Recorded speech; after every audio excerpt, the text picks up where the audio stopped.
عالیہ مہر شریف کے قریب ٹھوک چکرال پنڈی کھیت میں حافظ داؤد احمد رضوی کی شادی کی تقریب میں آنے والوں، وہ یہ لفظ ہے، یہ کلمہ ہے، وَلْيَتَلَطَّفْ، اے دنیا میں رہنے والوں نرمی کے ساتھ پیش آیا کرو، والدین اولاد کے ساتھ، اولاد والدین کے ساتھ، چھوٹا بڑے کے ساتھ، بڑا چھوٹے کے ساتھ، بیوی خاوند کے ساتھ، خاوند بیوی کے ساتھ نرمی کے ساتھ پیش آئے تو یہ معاشرہ دن بدن ترقی کرے گا۔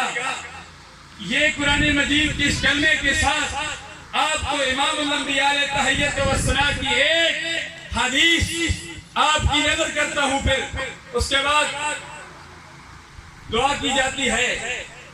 امام الانبیاء علیہ تحیت و ثنا کی خدمت میں ایک صحابی عرض کرتے ہیں، یا رسول اللہ صلی اللہ علیہ وسلم مجھے وصیت کیجیے۔ اللہ امام الانبیاء علیہ تحیت و ثنا نے کیا وصیت کی؟ فرمایا لا تغضب۔